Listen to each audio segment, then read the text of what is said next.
Bonjour, bonsoir. Bienvenue sur la chaîne Dans la mire du Québec.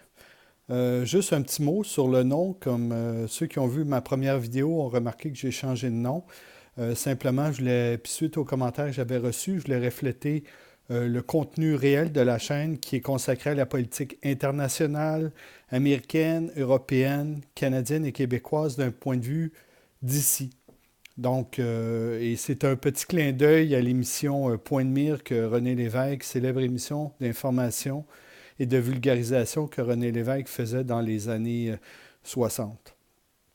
Donc, je vais faire des petites vidéos à la fois informatifs sur ces sujets-là de 5 à 10 minutes avec un contexte historique autant que possible et un point de vue éditorial également.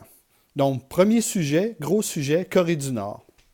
Alors, dans un premier vidéo, je vais vous donner, si vous voulez, le portrait du pays tel que je le vois suite à mes recherches, ce que j'ai entendu au cours des années. C'est un sujet qui m'a toujours fasciné. Difficile à expliquer pourquoi, mais je pense que ça fascine beaucoup de gens. Alors, je me suis dit, pourquoi pas en parler. Et dans une deuxième vidéo, je vais parler de la situation actuelle, la confrontation qu'il y a en ce moment avec les États-Unis, avec Trump. Donc, on commence tout de suite. Alors, le vrai nom de ce pays-là, c'est la République populaire démocratique de Corée. Bon, c'est difficile de ne pas s'enfarger en disant ça. Donc, c'est un pays de l'Asie de l'Est, 25 millions d'habitants. On y parle le coréen, plusieurs dialectes partagés avec la Corée du Sud. La monnaie est le won. Et un dollar américain, ça vaut 900 won. Bon. De toute façon, ce n'est pas une monnaie qui est convertible. La géographie. Donc, la péninsule coréenne est séparée en deux au 38e parallèle nord. Donc, suite aux guerres qu'il y a eu entre la Corée du Nord et du Sud, je reviendrai, on a séparé ce pays-là autour de ce parallèle-là. Donc, elle est limitée au nord par la Chine, une frontière de 1416 km et un petit bout avec la Russie. Ça, c'est quelque chose que j'ai appris en faisant mes recherches. Donc, ils partagent un bout de frontière avec la Russie, seulement 19 km. Il y a, du côté est, il y a la mer du Japon, puis à l'est, la mer Jaune. La fameuse frontière entre la Corée du Nord et la Corée du Sud, en fait, c'est ce qu'on appelle la DMZ, la zone démilitarisée ou Demilitarized Zone en anglais. C'est à 4 km de large. Il y a même des tunnels qui ont été creusés en dessous de cette frontière-là par la Corée du Nord pour éventuellement envahir la Corée du Sud. C'est long de 283 km. Donc, ça fait plus ou moins le 38e parallèle.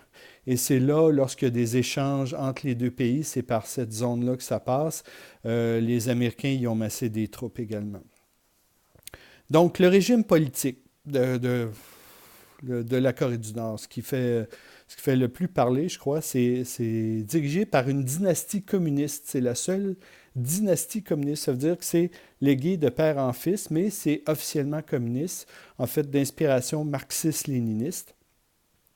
Le chef suprême, on le voit beaucoup à la télé, c'est Kim Jong-un. Bon, ma prononciation n'est peut-être pas parfaite. En fait, c'est le petit-fils du père fondateur et président éternel Kim Il-sung, qui est encore à ce jour vénéré à juste titre par les Nord-Coréens. Donc, Kim Il-sung était le père de Kim Jong-il, qui était donc le second leader et père du leader actuel. Donc, Kim Jong-un a seulement 33 ans et il occupe le poste depuis 2011 à la mort de son père. C'est un homme, malgré son air assez débonnaire, là, qui est assez brutal. Il a tué son propre oncle, qui était numéro 2 du régime, qui faisait de l'ombre. Dernièrement, il aurait fait assassiner son frère en Malaisie, à l'aéroport de Pyongyang, par des agents. Kim Jong-un a étudié de 96 à 98 à Berne, en Suisse. Donc, c'est là que, en fait, sous un faux nom, la plupart des membres de la dynastie ont étudié à l'étranger parce qu'évidemment, ce n'est pas en Corée du Nord qu'il y a des universités très développées. Donc voilà un portrait du régime politique. On va y revenir au niveau des droits de l'homme et toutes les conséquences que ça a, mais c'est simplement un portrait. Au niveau de l'histoire, bon, la péninsule au complet, Corée du Nord, Corée du Sud, depuis 1910, était occupée par le Japon, jusqu'à évidemment la défaite à la Deuxième Guerre mondiale du Japon, donc dû céder toutes ses colonies outre-mer, notamment en Chine et la Corée. Et c'est devenu rapidement un territoire de confrontation entre l'URSS et les États-Unis. C'était le début de la guerre froide. Donc, il y a eu en fait la fameuse guerre de Corée, dont vous avez peut-être entendu parler, dont le Canada a participé. Il y a des soldats qui sont allés là-bas. Donc, de 50 à 53, il y a eu beaucoup d'allers-retours, c'est-à-dire que les États-Unis sont montés presque jusqu'au nord pour envahir presque jusqu'aux frontières de la Chine. Ensuite, la Chine et la Corée du Nord, le régime, ont répliqué et sont descendus presque jusqu'au sud. Et finalement, il y a eu un accord de cessez-le-feu en 1953. À ce jour, ce pays-là est toujours officiellement en guerre avec les États-Unis et la Corée du Sud. D'ailleurs, la Corée du Nord est revendiquée par la Corée du Sud. Donc, il faut savoir qu'il y a eu quand même 3 millions de morts lors de ce conflit-là. Et depuis, une chose que je n'ai pas mentionnée, le régime a été fondé, le pays Corée du Nord officiellement fondé le 9 septembre 1948. Au niveau de l'économie, c'est un peu comme à la soviétique, une économie planifiée qui vaudrait, les chiffres varient là, selon les différentes sources que j'ai vues, autour de 40 milliards de produits intérieurs bruts, c'est-à-dire 1800 $ par habitant. C'est un chiffre qui représente simplement une moyenne et non pas. Parce qu'il y en a, les amis du régime, ceux qui travaillent à Pyongyang, par exemple, ont souvent un appartement, une voiture, tout ça, et il y a des gens qui crèvent littéralement de faim et qui sont à ramasser le riz par terre dans le reste du pays. Donc, beaucoup d'inégalités. Le premier, ils ont une alliance avec la Chine, dont c'est le premier partenaire commercial. Il faut signaler que la Chine n'est pas pour la nucléarisation de la Corée du Nord. Il y a eu, pendant les années 2000, quelques entreprises sud-coréennes qui sont allées dans une zone économique spéciale qui envoyait non pas des travailleurs, mais des cadres. Et il y avait des travailleurs nord-coréens qui travaillaient là, qui versaient leur salaire au régime, mais ça permettait d'avoir des bons emplois et d'avoir des échanges économiques. Puis, c'est un peu de stabilité entre les deux entreprises, mais depuis ce temps-là, ces entreprises-là ont dû fermer leurs portes à cause des conflits répétés, crise des missiles en 2013, etc., qui ont fait que ces deux pays-là ont rompu leurs relations diplomatiques. Mais la rhétorique officielle est qu'on continue à se parler, on veut la réunification, on s'aime, etc., mais dans les faits, ce n'est pas ça qui se passe. 85% de l'électricité qui est produite par une espèce de centrale nucléaire, là, qui est la source aussi de beaucoup de problèmes, va à l'industrie. Donc, si on regarde une carte, la Corée du Nord, là, vous voyez ces cartes de nuit, il y a juste un petit point blanc qui est Pyongyang. Et si on compare à la Corée du Sud qui est complètement éclairée la nuit, alors ça fait un beau contraste. Un autre facteur qui n'aide pas la Corée du Nord, c'est comme c'est un système centralisé, les responsables des provinces ou les responsables des industries pour remplir les plans qui sont soumis par le régime, évidemment, ils ne veulent pas défier ces plans-là.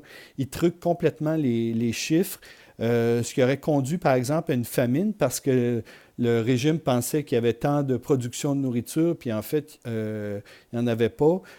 Entre 1995 et 1999, il y aurait eu 2 millions de morts.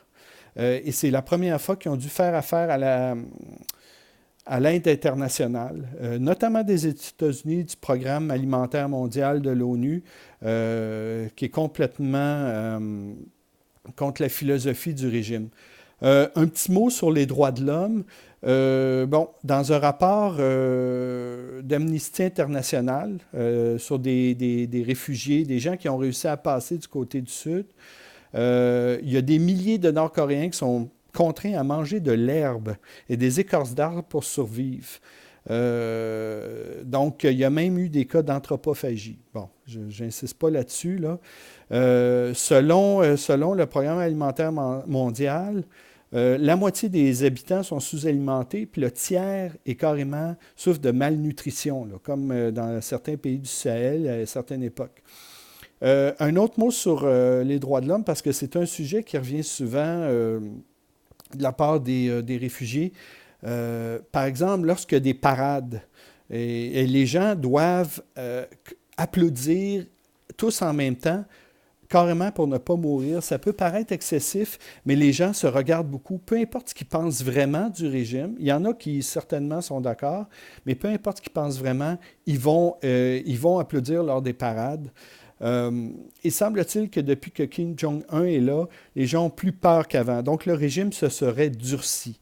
Il y a des exécutions publiques. Les groupes comme Human Rights Watch et d'autres accusent le régime de laisser la population mourir de faim délibérément.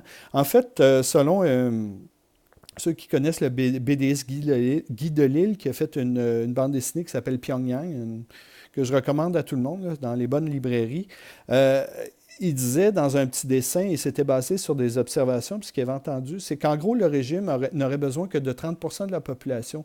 Fait que ça fiche complètement de ce qui reste du reste de la population. Du moment que l'armée, les cadres, les travailleurs d'usines productifs et ceux qui font la récolte de nourriture, le reste, ça a plus ou moins d'importance pour le régime.